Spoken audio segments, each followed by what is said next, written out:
안녕하십니까? 자, 오늘은 이제 169쪽 이어서 들어가겠습니다.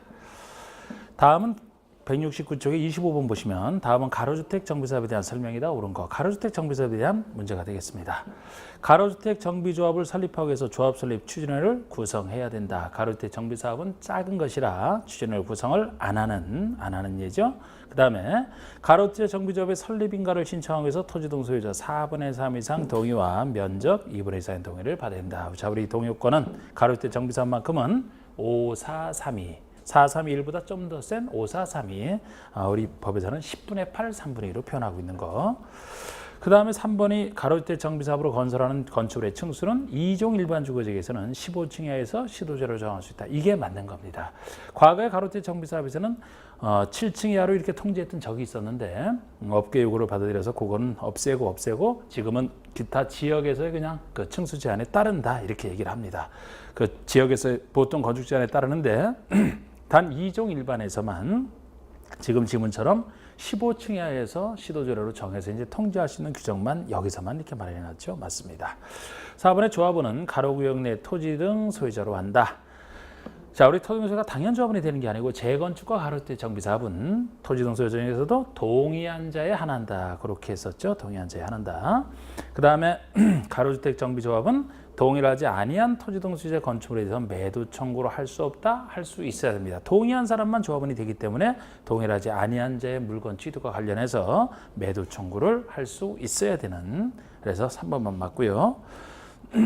26번의 그 정비법상 재개발 조합을 전제로 해서 재개발 조합에 대한 설명으로 틀린 거 됐는데요. 다 토지 소유권이 수인의 공유에 속하고 있다. 공유라면 항상 공유자 수가 아니고 대표자 1인을 조합원으로 보는 거 맞고요. 이 사이 자기를 위한 조합과의 계약에 대해서는 감사가 대표할 수밖에 없는 거 개발법과 같습니다. 2번은 같은 목적의 정비사업은 다른 조합의 임직원 역시 겸할 수 없죠. 원래 다른 조합은 겸할 수 있지만 같은 목적의 정비사업을 하기 때문에 이익 충돌 때문에 안 되는 개발법과 다 같은 원리들이죠. 4번에 당연 퇴임된 조합 임원이 퇴임 전에 관여한 행위는 그 효력을 잃지 않는다. 유효하다. 맞습니다. 퇴임 전에 관여한 행위는요. 5번의 조합의 이사는 해당 조합의 대의원이 될 수 없다. 될 수 있다. 조합장을 제외한 조합 임원은 대의원과 겸직금지, 대의원이 될 수 없답니다. 그래서 보통의 이사감사는 대의원이 될 수가 없고요. 조합장만 예외적으로 대의원이 될 수 있습니다. 조합장은 대의원의 의장이 되기 때문에 대의원이 자격이 있어야 회의를 주재한다면 표결에 참여할 수 있어야 되기 때문에, 그래서 조합장은 대의원이 될 수 없지만 이사감사는 대의원이 될 수 없죠. 조합장은 될 수 있지만. 그래서 5번이 틀린 겁니다. 자, 우리 27번 얘기는 정비법상 역시 재개발사업조합, 재개발조합을 전제로 해서 옳은 것은인데요. 재개발사업 추진회가 조합을 설립하려면 시도지사 인가를 받는다. 정비법에서는 인가권자가 시장군수죠. 시장소 구청장을 줄여 부르는 시장군수. 틀렸고. 조합원의 수가 50인 이상인 조합은 대의원을 두어야 한다. 100인 이상일 때 두어야 되는 필수기관이죠. 100인 이상일 때 두어야 한다. 3번의 조합원의 자격에 관한 사항에 대해서 정관 변경하고자 할 때는 총회에서 조합은 3분의 2 이상 동의를 얻어야 된다. 자, 우리 정관을 변경하는 총회를 할 때는 기본적으로 과반수 동의가 됩니다. 정관 변경은 과반수 동의 중에 하나인데 그 정관 변경 내용 중에서도 조합원의 자격이라든지 정비 예정 구역에 관련된 거라 조합의 돈에 관련된 거, 설계자, 시공자 이 주로 4가지, 더욱 중요한 4가지는 3분의 2 이상 동의를 받아야 되는, 그래서 예외 3번이 맞습니다. 조합원의 자격에 대한 사항이니까 3분의 2 이상 동의를 받아야 되는. 그 다음에 4번의 조합의 이사는 대의원에서 해임될 수 있다.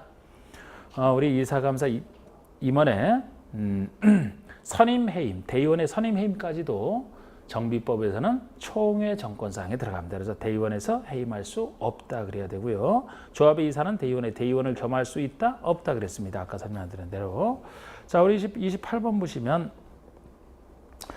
이거는 정비법 규정상 정비조합의 대의원에는 일정한 사항을 대행할 수 있다. 그 사이로 옳은 것은 답이 2번의 사업시행계획서. 사업시행계획서는 개발법이나 정비법이나 다 총회 정권상이 아니고 대의원회가 대행할 수 있는, 사업시행에 대한 것은 그 조합원 개개인 입장에서는 크게 중요한 게 아니기 때문에 대표적으로 둘 다 총회 대의원회가 대행할 수 있는 사항이 들어갑니다. 그런데 우리 정비법상 대의원회가 대행할 수 있는 사항은 개발법에 비해서는 시험에는 좀 덜 출제가 되는 부분이에요. 총회 정보사항이 너무 많아서. 그래서 이거는 그냥 뭐 살짝 보실 분만 보셔도 되겠습니다. 그 다음에 29번이 정비법상 정비조합의 총회에 관한 설명으로서 옳지 않은 것은 조합의 조합원으로 구성되는 총회 둔다. 총회 필수기관이라는 뜻이죠.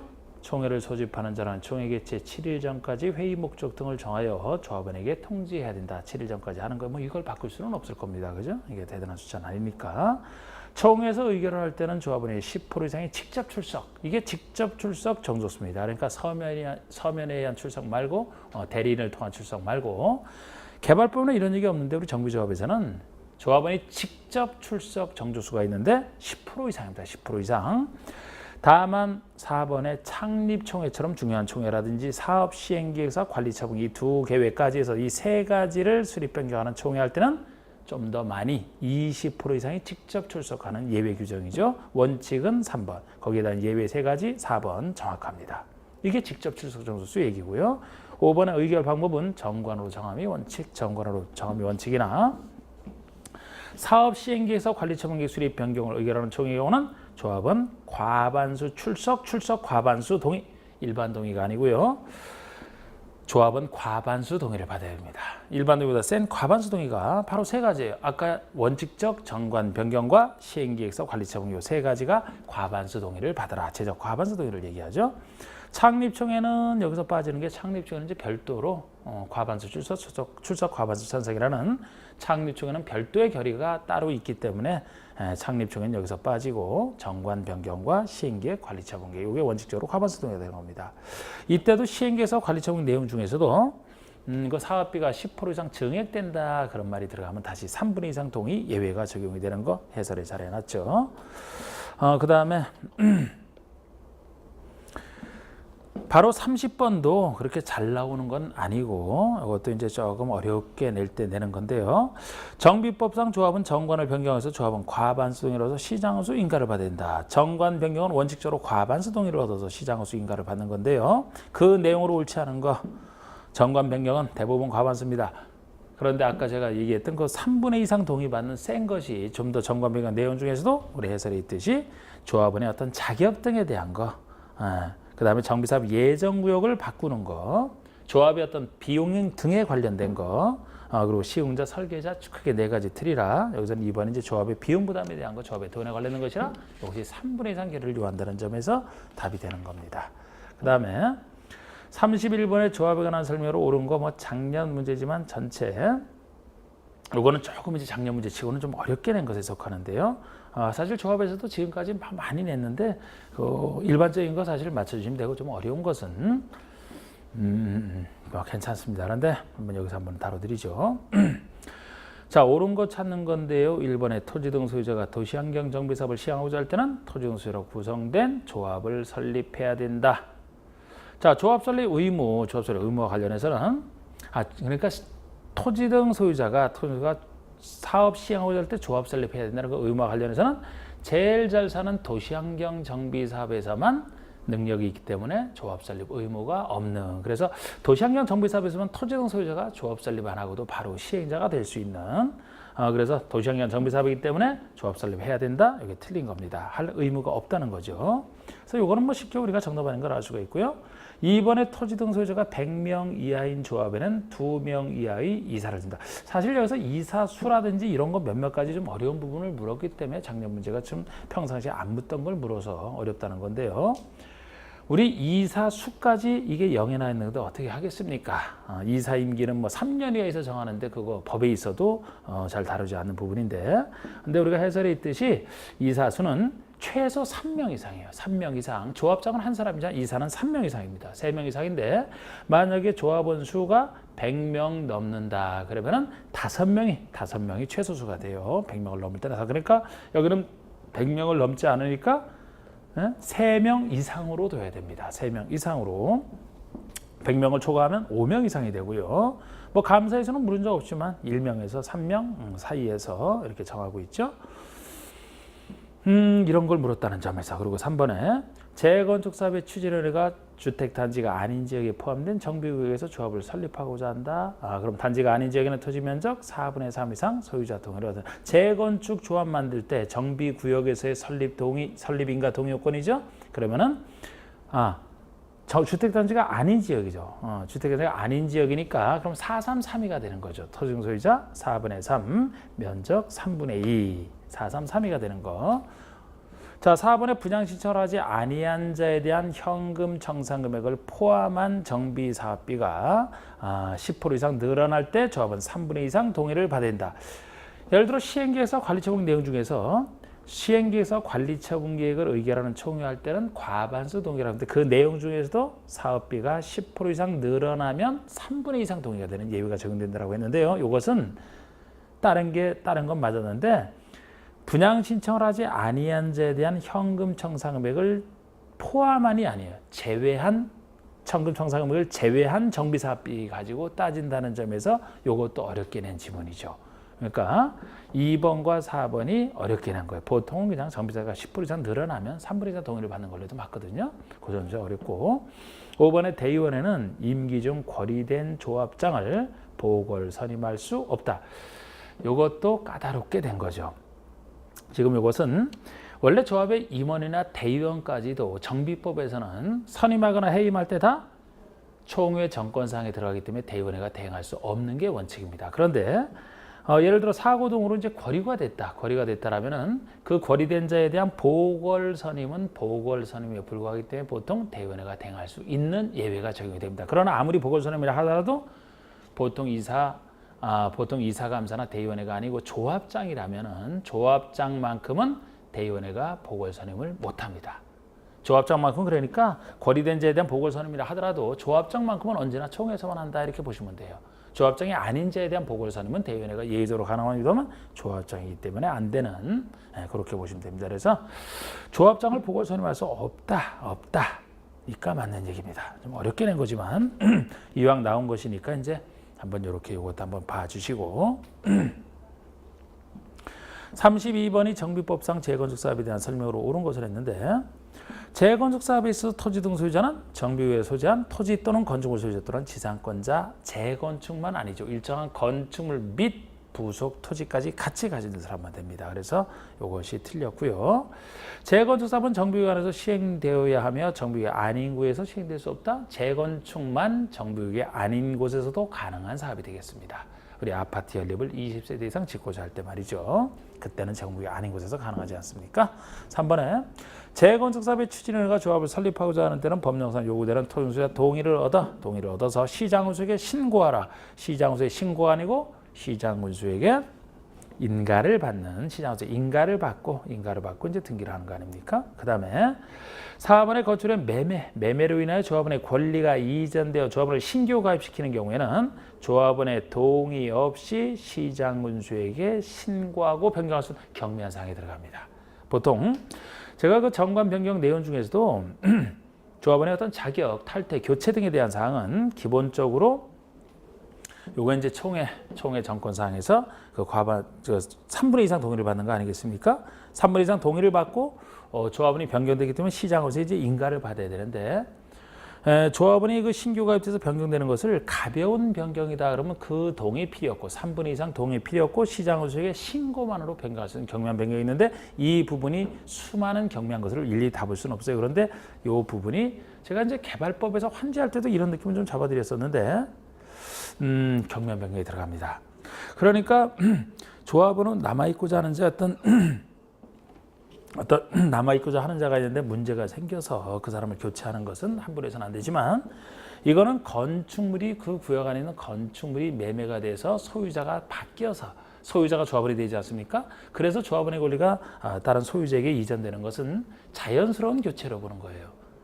그 건물 소유자가 그 부동산 소유자가 조합원이 돼야 되기 때문에 그래서 매매로 인해서 권리가 이전되는 경우는 가벼운 것으로 봐서 경미한 사항 변경에 들어가기 때문에 이 표현이 맞는 겁니다. 재건축 사업에 안전진단이 드는 비용은 시도지사가 부담한다.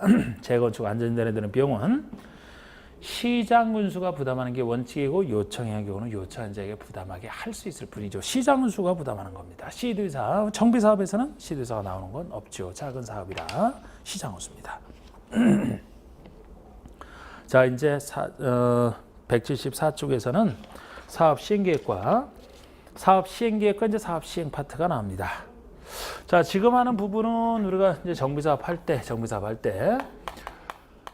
지금까지 시행자 파트를 했고요. 시행자로서 조합하는 것까지 했고, 시행자가 시행계획을 작성해서 여기에 대해서 시장원수의 인가를 받고 고시를 하게 됐을 때 사업시행권을 딴다 그랬죠.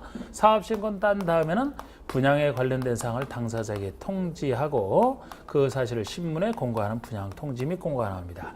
이때 이제 알려주는 얘기 중에 분양 신청 기간을 당사자에게 알려주고 이때 신청을 받아서 신청 안 한 사람 등은 현금으로 청산해버리고 신청한 사람 대상으로 해서 그자가 분양 대상자가 되는데 그자를 대상으로 해서 관리처분계획을 수립해서 이 관리처분계획에 대해서 역시 시장문수에게 인가를 받고 고시가 있게 되면 그 다음에 이제 관리처분 인가고시를 거쳤기 때문에 사업을 시작해서 사업이 끝났을 때 조성된 부동산에 대한 권리를 관리처분계획이 정하는 바에 따라 권리를 이전하는 처분을 하고 그 사실을 고시하는 게 권리이전고시 파트죠. 권리이전고시 파트에서는 소유권이 넘어갔을 때 동시에 기타 권리 중에 무엇이 넘어가는지 이런 식으로 이제 정하고 있는 것 중에 지금 이제 이 파트인데 이것은 뭐 크게 할 것은 없어요. 크게 할 건 없습니다. 시행자가 작성해서 인가를 시장자가 받는 건데 개발법이랑 비교해 보시면 그쪽에서는 그쪽과 달리 여기서는 그 대신 민간 시행자가 시행계획 작성했을 때는 인가 신청 들어가기 전에 일정 동의를 받아야 돼요. 조합이라면 시행계획이니까 과반수 동의고요. 민간 출신인 지정개발자라면 면적 50% 소유자 과반수 동의를 받아야 되고 민간인 중에서도 토지 등 소유자, 도시환경 정비사업은 토지 등 소유자라면 조합도 아니고 지정개발처럼 조합처럼 단체도 아니고 지정개발처럼 어떤 거 요건 같이 지정받은 사람도 아니기 때문에 좀 더 못 믿어서 이제 시행계획에 대해서 아까 조합은 과반수, 지정개발자는 50% 과반수다. 50%와 비슷하지만 토지 등 소유자가 할 때만큼은 이제 4분의 3 이상 동의를 받는 여기 민간 시행자가 시행계획에서 동의받는 그게 좀 특수하게 있죠. 그리고는 뭐 다른 거는 크게 별로 할 거는 없습니다. 그래서 시행계획 자체는 그렇고 이제 사업 시행자가 이 사업 시행 잘 하고 시행자 보호 조치 같은 거를 이제 이쪽에서 좀 봐주셔야 되는. 자, 1번 보시면은 다음은 사업 시행 계획의 인가와 관련된 내용이다. 옳지 않은 것은 시장은수가 아닌 시행자는 사업 시행 기술을 작성해요. 시장은수 인가권자가 시장은수니까 만약에 시장원수가 직접 시행을 했다면 자기 인가 안 받으니까요. 시장원수가 아닌 시행자는 시행에서 작성하면 시장원수 인가를 받아라 이렇게 표현하는 겁니다. 2번에 인가받은 내용을 변경하거나 중지 폐지한다. 같은 절차죠. 시장원수의 인가를 받는 게 원칙이 되겠죠. 그 다음에 3번의 시행자는 인가를 신청하기 전에 총회를 개최하여 조합원 동의를 얻어야 된다. 조합이라면 조합원 동의. 이 조합원 동의가 과반수 동의가 되는 거죠. 여기 안 써져 있지만 4번의 도시환경 정비사업을 토지 등 소유자가 시행하고자 할 때는 인가 신청 전에 과반수 동의가 아니고 토지 등 소유자가 할 때는 상대적으로 민간인 중에서 못 믿기 때문에 4분의 3 이상 더 센 동의를 받는 거 그거를 이제 정답화 시켰습니다. 그 다음에 5번의 시행자가 지정개발자다 그러면은 면적 50% 이상 소유자 과반수 맞고요. 자, 우리 2번은 정비법상 조합이나 토지 등 소유자의 시공자 선정에 관한 내용이다. 잘못된 것을 했는데 자, 우리 시공자 선정과 관련해서는 시공자는 직접 공사하는 시공자는 시행자가 선정을 합니다. 그래서 시행자가 선정하는데 우리 시행자 중에서 우리 공공과 민간 중에서 민간이라면 주로 조합을 얘기를 합니다만 조합 외에도 토지 등 소유자도 민간 시행자죠. 이런 민간 시행자가 민간 출신인 건설업자나 등록사업자를 시공자로 선정할 때 부정이 많아서 법에서 통제 들어가게 된 겁니다. 주로 공공이 할 때는 뭐 믿어준다는 차원이고요. 근데 이 중에서도 민간 중에서도 조합은 단체고 토지공사는 단체가 아니기 때문에 단체인 조합을 좀 더 믿어주죠.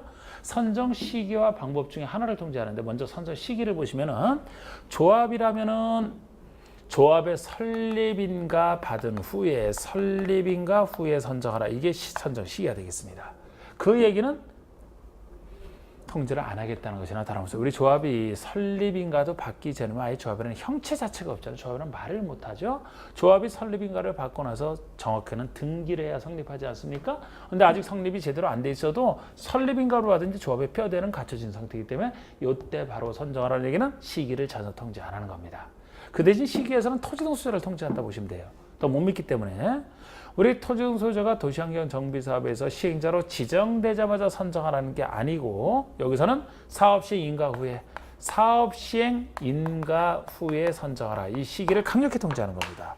그래서 좀 이따 보시면 이제 사업 시행 인가 고시 다음에 시공자를 선정하라 이런 걸 제가 여기 할 때 이 부분이 바로 토지 등 소유자가 할 때 얘기입니다. 의무적으로 이 사업 시행 인가 받고 선정하게 돼 있어요. 못 믿기 때문에 괜히 시행자로 지정되자마자 선정했다가 나중에 사업 시행권도 못 딸까 봐. 사업 시행권을 못 하게 되면 시공자로 선정받은 사람은 그냥 손해를 보지 않습니까? 그래서 단체도 아니다 보니까 혹시 이것도 통과 못 할까 봐 확실하게 사업 시행권 따고 나서 사업 시행 인가 받고 나서 선정하라 이렇게 보시면 돼요. 못 믿어서 시행자 지정고시호가 아니고. 그래서 이게 시기를 강력히 통지하는 거예요. 이건 시기 통지하는 그 대신 조합에서는 시기를 통지 안 하는 대신에 방법을 갖고 통지하죠. 조합의 약속이 정관인데 그죠? 정관의 정한에 따라 맡기는 게 아니고 국장이 정해주는 경쟁 입찰 방식으로만 통지하라 이렇게 이제 강력하게 방법을 통지한다는 걸 볼 수가 있어요. 시기 통지 안 하고 방법을 통지한다. 이때도 물론 조합원이 100명이야 작을 때는 이제 정관에 맡기는 예외가 적용이 됩니다만 이게 강한 통제입니다. 토지소가 한다면 시기를 통제했기 때문에 방법을 통제할 필요가 없어요. 그래서 지금 방법은 토지등소의 약속이 규약이죠. 규약이 정하는 바에 따라 하라. 이렇게 이제 자율에 맡기는. 그리고 이제 또 하나가 이건 민간인들 할 때 주로 이거 시기와 방법 구별하시면 되는 건데 공공시행자 시장운수나 주택공사 등이 예외적으로 시행자로 등장했다 믿어주기 때문에 시행자 지정고시 후에 선정하라. 시행자로 지정되기 전에 시행자도 아니니까 시기 통제 안 하고 방법 얘기도 없어. 단 시장운수 등이 했을 때는 주민대표 등이 시공자를 경쟁입찰 방식으로 추천할 수가 있거든요. 추천해도 되고 안 해도 돼. 만약에 추천했다면 추천한 자를 시공자로 선정할 의무가 있다. 그 정도만 공공시행자는 통제 들어갑니다. 그러니까 추천한 자가 있으면 추천한 자를 시공자로 선정할 의무를 지운다는 얘기죠. 그리고 이때 만약에 민간인 시공자로 선정됐잖아. 건설업자 같은 자가 시공자로 선정되면 조합에 대해서 시공 보증서를 제출하라면 그런 얘기까지 같이 이제 시공자 선정에서 나옵니다. 그런데 이 둘 구별하는 게 이제 제일 기본이죠. 그래서 잘못된 것은인데 조합은 설립인가 받은 후에 총회에서 국장이 정해놓은 경제입찰 방법으로 이렇게 방법을 통제합니다. 건설업자 등을 시공자로 선정해야 된다. 시기 방법 정확합니다. 이번에 위 1의 경우 조합원이 100명 이하인 정비사업이다. 100명 이하라면 총회에서 정관이 정하는 바에 따라 선정할 수 있는 자율권을 주는. 3번에 도시환경 정비사업을 토지 등 소유자가 시행을 한다. 그러면은 토지 등 소유자가 할 때니까 못 믿어서 시행자 지정고시가 아니고 사업 시행 인가 받은 후 이 시기를 정확히 보세요. 맞습니다. 건설업자 등을 시공자로 선정해야 된다. 4번의 토지 등 소유자는 시공자를 국장이 정하는 경쟁입찰 방식으로 이게 틀렸죠. 토지 등 소유자가 할 때니까 규약이 정하는 바에 따라 즉 자율에 맡긴다는 겁니다. 규약이 정하는 바에 따라서 5번의 시장운수나 공사 등의 시행자는 사업 시행자 지정고시 후에 선정해야 된다. 자 그리고 3번은 역시 시공자 선정과 보증에 대한 내용인데 틀린 거 됐는데 아까 시공자 선정은 2번 내용 갖고 그 정도면 사실 충분합니다. 그런데 제가 여기서 꼭 1, 2번 얘기 동그라미 3번의 1번은 시장운수나 공사 등 신탁업자가 시행할 때 주민대표이나 토지소유자 전체에는 경쟁입찰 방식에 따라 시공자를 추천할 수 있고요. 시장운수 등이 할 때 맞고 2번의 위 1의 경우 시행자는 추천한 자를 시공자로 선정할 수 있다. 할 수 있다가 되는 거예요. 선정할 수 있다가 아니고 선정하여야 한답니다. 시장운수는 마음에 드는 사람이 있어도 주민대표 등이 만약에 추천했다면 추천한 자를 시공자로 선정할 의무가 있다는 겁니다. 그래서 2번이 이제 틀린 것이고 3번의 시행자는 시공자와 공사에 대한 계획을 체결할 때는 기존업체에서 철거 공사에 관한 사항을 포함한 이런 얘기도 있어요. 시공자와 공사계획을 체결하면 시공자가 공사하기 전에 기존건축을 철거부터 해야 되기 때문에 그 사항을 꼭 포함시켜서 한 사람이 철거하고 시공할 수 있게 하겠다는 겁니다. 그 다음에 조합이 시장운수나 공사 등이 아닌 자를 시공자로 선정했다. 즉 민간인인 건설업자나 등록자를 시공자로 선정했다면 시공자는 민간이니까 제대로 시공 못할까 봐 시공보증서를 조합에 제출해야 된다. 5번에 구체적으로 얼마나 시공 보증하는지는 읽어보실 분 읽어보시면 되고요. 그 정도.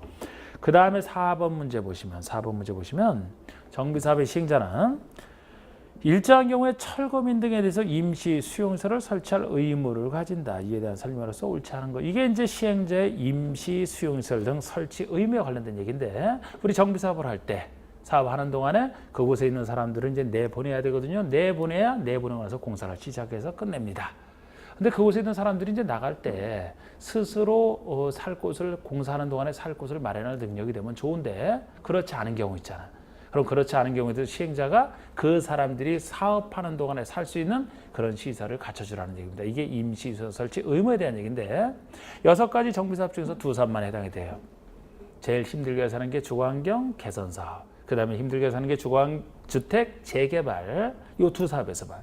이 2사업에서 철거민이 생기면은 살 곳을 시행자가 마련해 주라는 취지가 되겠습니다.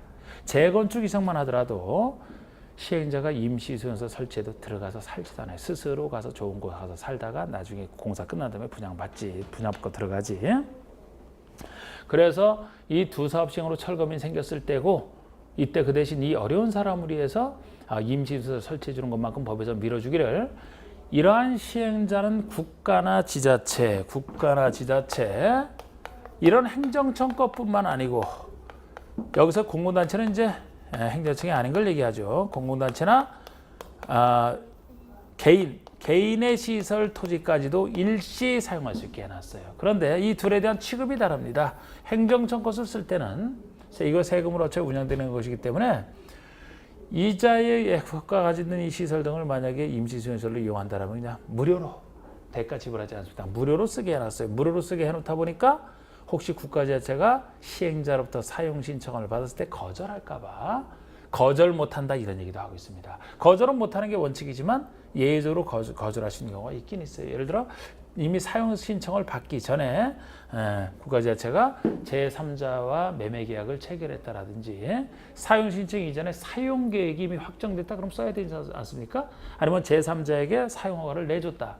그런 경우에도 시행자에게 거절을 못해서 쓰게 한다면 이미 쓸 권리를 취득한 제3자 등의 이익이 침해되기 때문에 그때는 합법적으로 거절할 수는 있어요. 그거 외에는 거절 못합니다. 그런 얘기도 두고 있고 공공단체나 개인의 것을 쓴다면 이거는 행정청도 아니고 개인 거 아닙니까? 그럼 재산권을 보장해줘야 되기 때문에 일시 사용할 수는 있지만 사용할 때 정당한 보상은 해줘야 돼요. 그래서 이 둘의 차이가 그래서 1번에 주거환경 개선 사업과 재개발 사업 시행으로 철거되는 주택 소유자나 세입자에 대한 조치 2사업, 개선 사업과 재개발이 다른 사업 들어가면 틀립니다.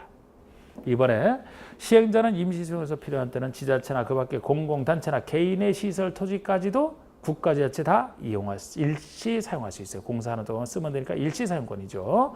그런데 3번에 국가지자체나 공공단체 시설 토지를 일시 사용할 때는 사용료 대부로는 면제. 공공단체가 들어가서 틀렸습니다. 국가 지자체 것을 쓸 때만 면제지. 여기선 공공단체만 하더라도 세금으로 운영되는 행정청 아닌 것이고 세금으로 운영되는 거 아니고 독자적 재정을 갖고 하기 때문에 손실보상을 해줘야 됩니다. 보상을 해줘야 돼요. 이때는. 그래서 그게 들어가서 틀렸고 4번에 개인의 시세나 토지를 일시 사용함으로써 손실을 받은 자가 있으면 시행자는 손실을 보상해줘야 정당한 손실을 보상해줘야 되는데 공공단체나 개인의 것 이것이 손실보상 주체가 되기 때문에 3번은 틀린 겁니다. 그리고 5번의 시행자로부터 사용 신청을 받은 경우에 그 건축물에 대해서 이미 제3자에게 사용 허가를 한 경우에는 거절할 수 있는 예외 규정이죠. 제3자에게 쓰게 해야 되기 때문에 그 다음에 5번에서는 정비사업에 있어서 사업시행자의 사업시행에 대한 설명이다. 가장 바르지 못한 것을 했는데 주거환경 개선사업 달동네 주거환경 개선사업에 따른 건축허가를 받는 때와 부동산 등기를 하는 때는 주택도시기금법상 국민주택채권 매입 의무가 없다. 보통 각종 허가나 등기 등을 할 때는 국민주택채권을 사야 됩니다. 매입 의무가 있어서 이 국민주택채권 가지고 주택도시기금의 재원을 마련해서 서민들을 위해서 주택 마련해서 쓰겠다는 거죠. 그런데 지금 1번처럼 주거환경 개선 사업에 따라 그렇게 됐을 때는 매입 의무가 없다는 게 맞는 겁니다. 여기서는 이제 개선 사업에 대한 특례로 보시면 돼요. 제가 예외는 이제 재건축이 제일 많이 예외 나오지만 이거는 주거환경 개선 사업 달동네에 대한 예외가 되겠습니다. 왜냐하면은 개선 사업은 이 사람들이 이제 나무리에서 어려운 사람 도와줄 사람이 아니고 도움을 받을 사람이라는 거죠. 그래서 개선 사업에서는 국민재재권 매입 의무가 없다는 겁니다. 안 사도 돼요. 그 다음에 2번 정비사업 시행으로 인하여 임대료, 지료 기타 사용료가 불합리하게 된 경우 당사자는 장려대에서 그 증감을 임대료 증감을 청구할 수 있다. 없습니다. 여러분 개발법과 정비법 비슷하다고 했는데 이게 차이점 중에 하나예요. 우리가 새로운 땅에 가서 이제 권리를 행사하게 되면은 개발법에서는 두 가지 권리를 인정하지 않습니까? 임대료 증감 청구와 권리 포기 계약 해지 둘 다 인정하죠. 그래서 새로운 땅에 가서 이제 했을 때 권리 조정을 위해서 임대료 증감 청구로 인정하고 아예 목적 달성이 불가능하다라면 권리 포기 계약 해지를 인정을 했습니다. 그 대신 권리 포기 계약 해지했을 때는 이제 손실 보상을 인정을 했고요. 그런데 정비법에서는 비슷한 얘기가 여기서는 계약 해지권만 있어요. 목적 달성 불가능할 때 해지할 수 있다. 이건 해지권만 있습니다. 해지권만 있고 임대료 증감 청구 없다라는 게 개발법과의 차이예요. 개발법에서는 환지를 줄 때 하지 않습니까? 땅을 줄 때. 그러니까 뭐 임대료 증감적으로 해결할 수 있지만 정비법에서는 기존 건축물을 완전히 철거하는 걸 전제로 해서 새 건물을 짓기 때문에 전면 철거를 원칙으로 하기 때문에 대부분은 임대차 등의 목적 달성이 불가능한 경우밖에 거의 없어요. 임대료 증감청구로 해결하는 건 거의 없습니다. 그래서 아예 임대료 증감청구는 없다는 게 차이점이고요. 계약 해지권, 손실보상이 안 될 때 해지권의 원리는 똑같아요. 금전의 반환 청구권을 시행자에게 청구하시고 시행자는 소유주에게 구상하는 이런 구조. 그래서 2번은 일단 틀린 겁니다. 임대료 증감 청구가 개발법과 달리 정비법에서는 없다. 3번은 계약을 해지한 자는 계약 해지권은 존재하죠. 그래서 금전의 반환 청구권을 시행자에게 행사할 수 있다. 이때 금전을 지급한 시행자는 소유자에게 구상할 수 있어야 되고요. 4번의 가로주택 정비사업의 시행자에게는 수용사용권이 없다. 자, 우리 정비사업에서도 수용사용권은 인정을 합니다. 도시군기획사업 세 가지 중에 하나에 속하게 되면. 그런데 공공이든 민간이든 시행자라면 할 수 있지만 정비사업 중에서 가로주택 정비사업만 아예 수용사용권이 없다라는 거. 가로주택 정비사업은 가로에 있는 주택을 간단하게 정비하는 것이라 이거를 뭐 새로운 땅을 수용해야 될 그럴 필요성까지 그렇게 거창하게 나가는 건 아니라는 거죠. 그래서 가로주택 정비사업은 아예 없고 재건축은 긴급한 경우만 인정이 되고 나머지 사업은 이제 나머지 인정하는 사업에서는 공유든 민간이든 다 등록한다는 거죠. 자, 그래서 없는 예로서 그냥 가로주택 정비사업 이 정도. 5번의 대전호주로 현물 보상할 때는 공토법 규정 사전 보상에 불구하고 준공인가 이후에 현물 보상할 수 있다. 원래 수용할 때는 사전에 현금으로 먼저 보상을 하고 취득하는 게 원칙이지만 물건으로서 보상한다. 현금이 아니고 물건, 토지나 건축물로 보상한다라면 먼저 취득한 상태에서 공사 끝내고서 줘야 될 거 아닙니까? 그래서 사전 현금 보상에 대한 예로서 현물 보상을 한다면 준공인가 받고 나서 먼저 취득했다가 준공인가 받고 나서 사후에 현물 보상할 수 있는 예외 규정이죠. 맞습니다. 6번에 정비사업을 위한 절차에 대한 설명으로 틀린 거. 그래서 이것도 요거는 그냥 안 봐도 되겠네요. 그죠? 요거는 뭐 5번 문제로서 기출문제 소개되어 있지만 뭐 바꿔서 낸 거예요. 5번, 6번 다 비슷한 문제로서 이제 바꿔서 낸 거죠. 불과합니다. 그리고 178쪽부터 나오는 거. 자, 여기서 제가 이제 여기서 몇 가지만 좀 말씀을 드리고 보면은 자, 제가 지금 이것까지 했잖아요. 사업시 인가고시. 이 순서를 항상 기억하시고 그러면 분양에 관련된 분양 신청을 당사자에게 통지하고 공고하는 분양 등록 공고는 사업 시행 계획 다음에 나온 거니까 이때로부터 60일 내에 하는 겁니다. 이때로부터 60일 내에 통지 공고하고요. 물론 사업 시행 인가 이후에 시공자를 선정해야 되는 경우는 시공자와 선정 계약을 체결한 때로부터 60일이 예외적으로 적용이 됩니다. 보통은 이때로부터 60일 요 시간이죠. 그리고 이때 알려주는 분양 신청 기간은 당사자에게 통지한 때로부터 신문 공고는 안 보잖아요. 당사자에게 통지한 때로부터 30일 이상 60일이라고 정하는 게 분양 신청 기간이 되겠습니다. 이거 20일 연장할 수는 있습니다만 이때 신청을 받는데 신청 안 한 사람 포함해서 분양 안 받을 사람 3사람이 있어요. 분양 안 받을 사람 3사람. 신청에 따른 신청을 안 한 자, 신청은 했지만 기간 끝나기 전에 철회할 수 있죠. 철회한 자, 철회도 안 했지만 관리청계 인가 과정에서 자격 없다고 제외되는 자까지 있어요. 이 3사람에 대해서는 분양 안 받을 사람이니까 현금 청산을 해야 되는데 이 현금 청산 시기는 셋 중에서 제일 마지막에 안 받는 때로 통일을 했습니다. 신청이 끝난 때가 아니고 관리청구 인가관에서 제외되는 자가 마지막에 안 받는 자니까 이 마지막 안 받는 관리청구객 인가일 다음 날로부터 90일 내에 관리청구객 인가일 다음 날로부터 90일 내에 현금 청산하라 이렇게 되어 있습니다. 분양 안 받을 사람 세 사람은요. 관리청구객 인가일 다음 날로부터 90일 내에 현금 청산이 되겠습니다. 그리고 신청한 사람 대상으로 해서 관리처분계획 수립하기 때문에 우리 관리처분계획은 언제 수립하느냐? 분양 신청인이 종료된 때 요거를 만드는 거예요. 그 전에는 못 만들어요. 끝난 때 요거를 만들어서 시장으로서 인가를 받는 건데 우리 이 관리처분계획 내용은 환지계획 내용과 비슷하죠. 차이점은 이제 환지와 달리 여기는 분양 대상제별로 만든다는 거 아니겠습니까? 그런데 우리 관리처분 내용이 비슷하기 때문에 그렇게 보시면 되는데 이 중에서 두 가지만 확실하게 구별하는 거는 꼭 필요하죠. 우리 관리처분 내용 중에서 두 가지 기준식이 구별하는 거. 이 내용 중에서 기술적 부분인 분양 설계에 대한 부분은 설계는 기술적 부분이나 최신 시점. 아까 이것은 신청인이 끝내야만 된다 그랬죠?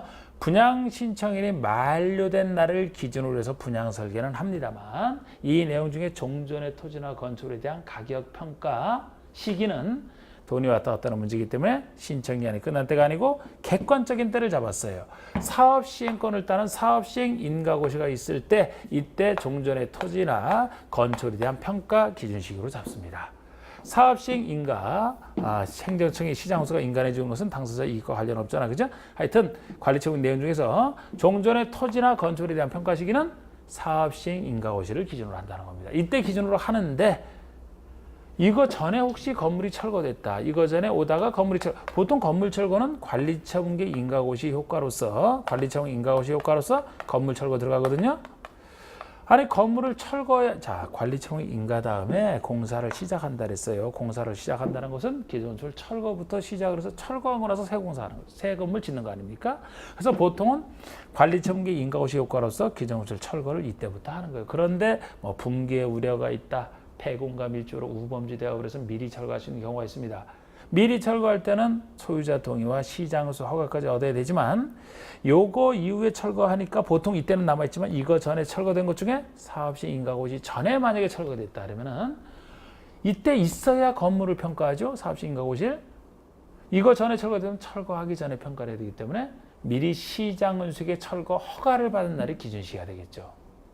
원칙은 사업시 인가고시를. 그 전에 철거되면 철거에 대해서 미리 허가받은 날.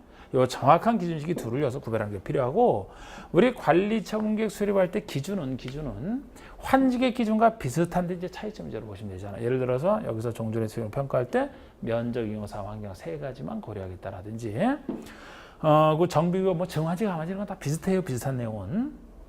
근데 이제 정비구역 지정 후 분할된 토지를 취득한 자도 현금 청산은 가능하다. 그리고 중요한 기준이 주택 줄 때 쓰는 기준 있잖아. 주택 줄 때. 이걸 입치한 지도 일부는 끌어서 썼었죠. 원칙은 하나 주는 거. 그러니까 한 사람 한 세대가 여러 주택 여러 토지를 가지고 있으면 한 주택 주는 게 원칙이고 반대로 하나의 주택 등을 하나의 토지 등을 여러 명이 공유하고 있으면 항상 한 주택만 주는 거예요. 공유했을 때는 하나 주면 지분대로 가져온다 그랬죠. 그런데 한 주택에는 예외로서 여러 주택 줄 수 있는 예외가 존재하는데 일반적 예외는 여기도 재건축과 가로주택 정비사는 예외가 존재합니다. 그래서 보통 예외는 어느 정비사 들어가는 예외는 두 주택 줄 수 있는 예외.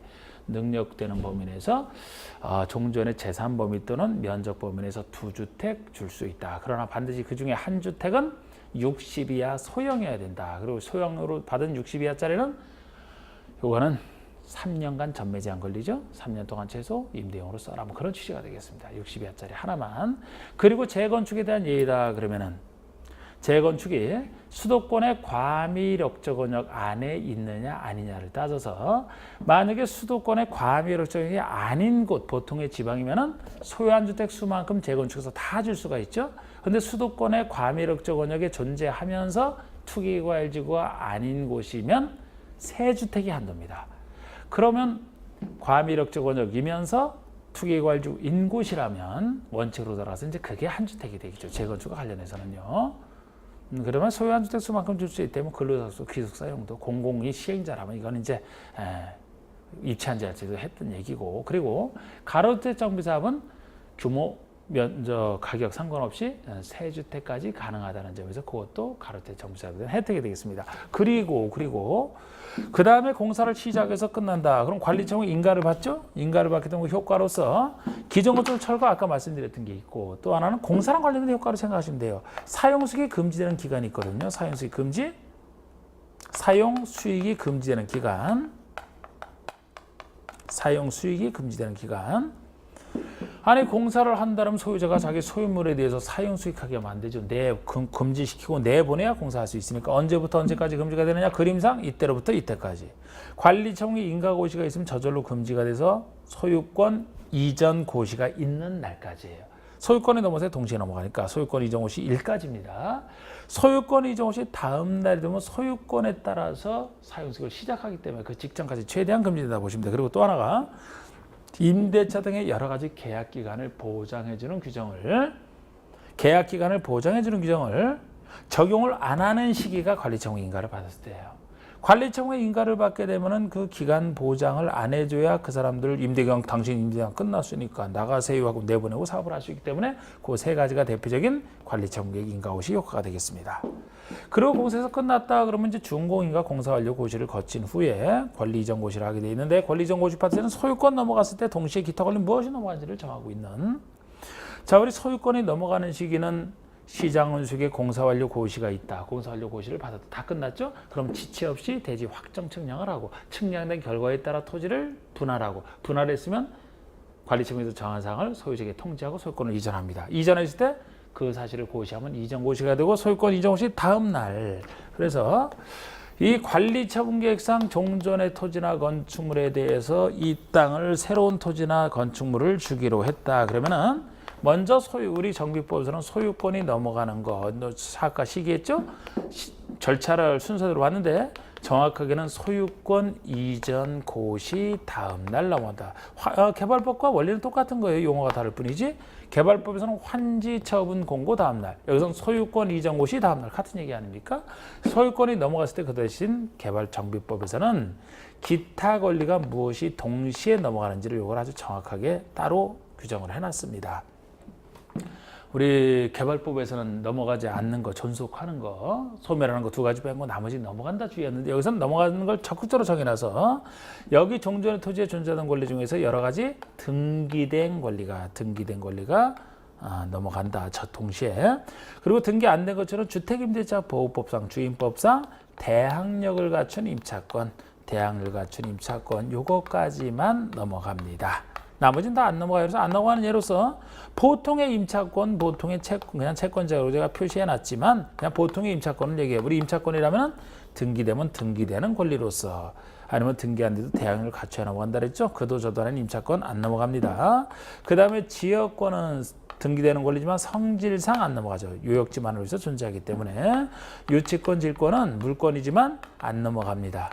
여기 등기되는 권리도 아니고 대항력을 갖춘 것도 아니잖아요. 어디에도 안 속하니까 대표적으로 넘어가는 거, 안 넘어가는 거. 그리고 청산한다? 그럼 개발과 거의 같은 얘기로 보시면 돼요. 사후조차로 등기하는 거? 이것도 거의 같습니다. 약간 정부가 좀 더 세게 돼 있을 뿐이고 그건 문제 풀면서 그대로 하겠습니다. 그러면 지금 쭉 한번 훑어드렸는데 이 178쪽에 1번 보시면 정비법상 분양신청 및 관리처분계에 대한 설명이다. 옳지 않은 설명을 했는데 1번의 시행자는 계략적 부담금 내용 및 분양신청기간 등을 관리처분계획 인가고시가 있은 때로부터 60일 내에 토지소유자에게 통지하라. 관리처분계획 인가고시가 있은 때로부터 60일 그래서 틀린 거죠. 사업시행 인가고시가 있은 때로부터 60일 있잖아. 요거 다음에 나오는 얘기지 요거 다음에 나오는 얘기가 아니라 어느 때로부터 그게 틀린 겁니다. 2번에 분양신청이 하는 통지를 한 때로부터 30일 이상 60일 내로 하라. 통지한 때로부터 20일 연장. 3번에 분양을 받고자 하는 자는 신청기한 내 신청해야 되는 거 당연한 얘기고 4번에 우편 방법으로 만약에 신청을 한다 그러면 그 분양신청기한 내에 발송된 것임을 증명하면 됩니다. 그 다음에 5번의 시행자는 분양신청이 종료된 때는 분양신청의 현황을 기초로 관리처분계획을 수립하라. 관리처분계획 수립 시기죠. 분양신청이 종료된 때를 얘기를 합니다. 그 다음에 2번의 정비사업을 토지 등 소유자가 시행하고 있다. 계략적인 부담금 내용 및 분양신청기한 등을 토지 등 소유자에게 통지하고 분양에 대해서 되는 대지나 건축물의 내역 등을 해당 지에서 발간 일간신문에 공고해야 된다. 분양통지 공고 그 시한은 언제까지냐? 그러니까 분양통지 공고 시한을 또 물어본 건데 사업시행 인가고시로부터 한 달하고 했지만 여기서는 시공자 선정 계약을 체결한 때로부터 60일 그래야 됩니다. 왜냐하면 토지 등 소유자가 도시환경 정비에서 할 때라고 했죠. 토지 등 소유자가 할 때만큼은 시공자를 사업시행 인가 이후에만 선정하고 그럼 그때로부터 60일 계산한 달 있잖아요. 그래서 토지 등 소유자가 하고 있을 때이기 때문에 3번이 안 되고 5번이 답이 되는 겁니다. 시공자와 계약을 체결한 때로부터 60일이 되는 거죠. 3번에 다음은 분양신청 내에 분양신청을 하지 아니한 자 등에 대한 내용이다. 옳지 않은 것은 1번 분양신청을 하지 아니한 자는 현금 청산해야 됩니다. 신청 철회한 자도 현금 청산이죠. 3번에 인가된 관리 처분에 따라 제외된 자도 현금 청산. 이 세 사람이 분양 안 받을 세 사람 다고 그러니까 현금 청산을 해야 되는 겁니다. 근데 여기서 주의하실 게 4번에 분양을 신청하지 아니한 자에 대한 청산은 분양 신청기한 종료된 다음 날부터 90일 내에 하라. 예전에는 이 세 가지 1, 2, 3번 경우를 다 뭐 신청기한과 관련해서는 이때로부터 아니면 관리처분 인가과정 3번은 요때로부터 했는데 통일을 했다 그랬잖아요. 통일을 해서 셋 다 어느 경우냐면은 관리처분기 인가일 다음 날로부터 90일 내에 청산하라. 그래서 신청기한 종료일이 아니고요. 4번이 틀린 겁니다. 통일해서 하고 있어요. 그 다음에 5번에 이제 현금 청산할 때 5번의 청산 금액은 시행자와 토지등 소유자 줄 사람과 받을 사람이 서로 협의해서 산정을 하되 협의해서 산정하되 시장원수가 추천하는 감정평가업자 2인 이상의 평가금액을 산술 평균하에 산정한 금액을 기준으로 해서 협의하는 거예요. 꼭 그거로 하는 것도 아니고 뭐 그냥 청산금액에 대한 걸 한번 5번 한번 읽어보시고 자 4번 문제가 다음은 정비법상 관리처분계획 내용에 포함되는 사항이다. 옳지 않아. 관리처분 내용에 분양설계 들어갈 수밖에 없죠. 대상자의 종조리 시간주나 소유권 외유 명세 이런 것도 들어가고 3번도 예정인 대정 앞으로 줄 거 추산액 다 들어갑니다. 근데 4번이 항상 제가 관리처분계획에서는 그 기준 시기를 좀 구별하시라 그랬잖아요. 4번의 분양 대상자별 종전의 투자 건축 현재 있는 부동산의 명세 및 요거 없어지기 전에 평가를 하는데 분양 신청에는 만료된 날을 기준으로 한다. 이게 틀린 겁니다. 분양 신청에 만료된 날을 기준으로 하는 것은 1번 분양 설계에 대한 기준식이고 종전의 투자 건축을 평가할 때는 아까 그림 그렸듯이 사업 시행 인가고시가 있은 날을 기준으로 한 가격해야 돼요. 물론 그 전에 철거된 것이다 그러면 미리 시장호세가 허가받은 날 예외가 적용되고요. 그리고 5번처럼 정비사업비 추산액과 그에 따른 부담기부 부담식이 사업 투명성에서 이런 것도 다 들어가 있는데 4번 기준이 틀린 겁니다. 4번 기준이 틀린 것이죠. 그 다음에 5번은 관리처분계획 기준에 대한 설명으로 틀린 거 됐는데 이것을 1번에 같은 세대에 속하지 아니하는 2인 이상의 1주택을 공유했다. 소유자 수만큼 주택 공급. 큰일 나죠. 공유했으면 항상 예외도 없어요. 1주택만 공급을 합니다. 그러면 그거 갖고 지분대로 날아갔겠죠. 그래서 1번 틀렸고 쉬운 얘기죠.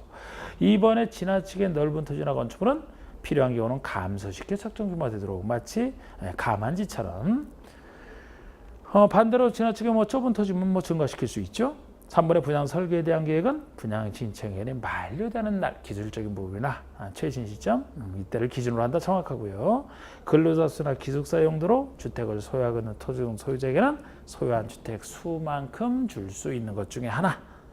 너무 좁은 토지나 건축물이나 너무 작은 것은 아까 늘려줄 수도 있지만 현금 청산도 가능하죠. 환지 부지정처럼. 그리고 또 하나 정비구역 지정 후 분할도시를 취득한 자도 현금 청산할 수 있다. 그 내용이 되겠습니다. 자, 일단 10분 쉰 다음에 진행을 하겠습니다.